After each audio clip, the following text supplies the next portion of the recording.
रावण के चले जाने पर दिलीप राजमहल में गए।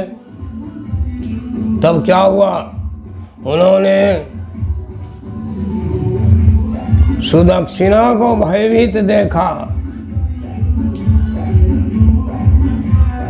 और पूछा सुदक्षिणा से,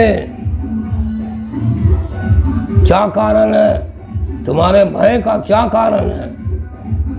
सुदक्षिणा ने सारी बातें बता दी और वो तो आत्मज्ञानी थे, समझ गए कि यह दुष्ट लंकापति रावण था, इसलिए मैं इसे नष्ट, उसकी संपूर्ण नगरी सहित उस दुष्ट को, उस महानीच को समाप्त कर दूंगा। इतना सोचकर उन्होंने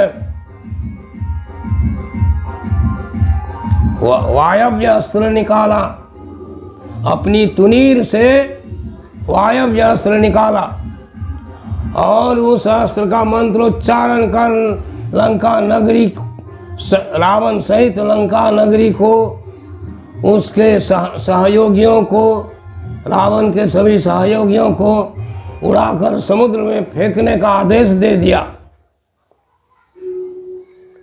वह बाण गरजता हुआ लंका नगरी में पहुंचा और चीजों को, पशुओं को उड़ा उड़ा कर समुद्र में फेंकने लगा। लंका नगरी उलट पुलट होने लगी, हिलने लगी।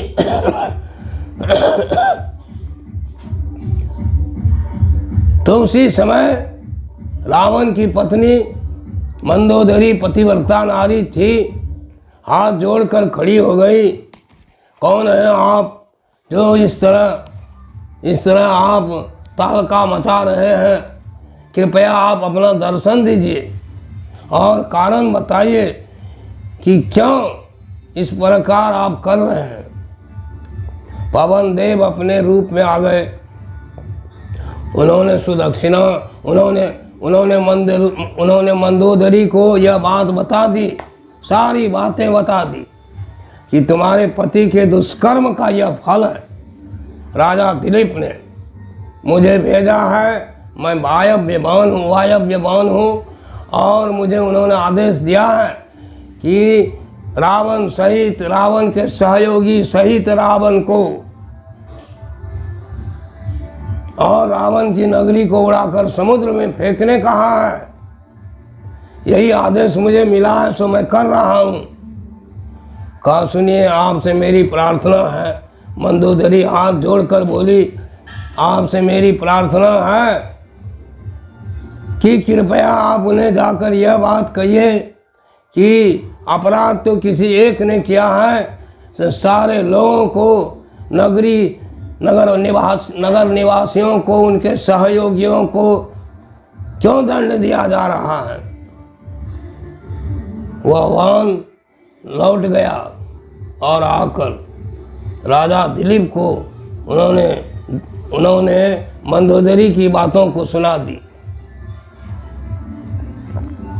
राजा दिलीप अपने मन में सोचने लगे, कहना तो सही है उस महिला का।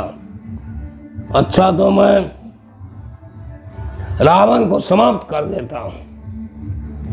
इतना सोचकर उन्होंने 5 महाबाण अपनी तुनीर से निकाले। अपनी तुनीर से उन्होंने 5 महाबाण निकाला और उसको छोड़ने ही वाले थे।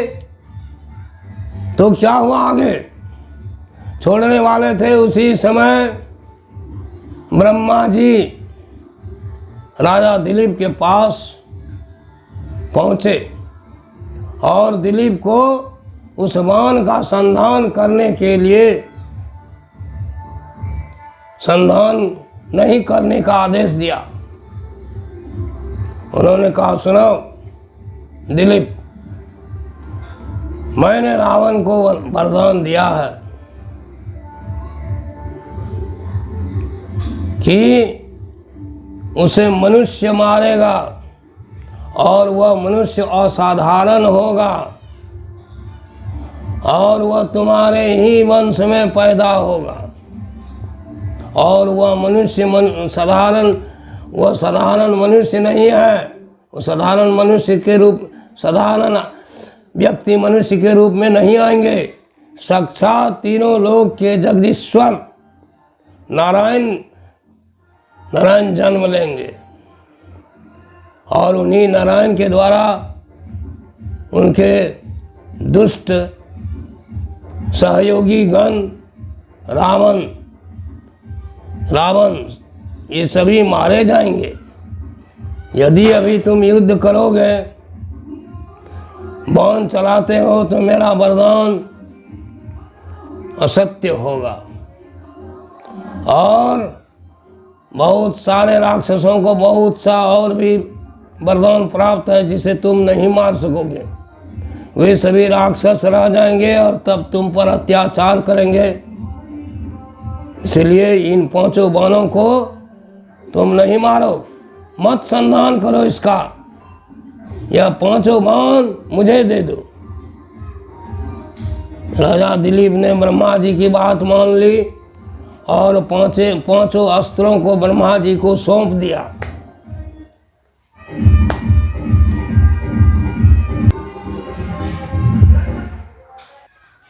इसके बाद मैं फिर आपको अगले वीडियो में बताऊंगा।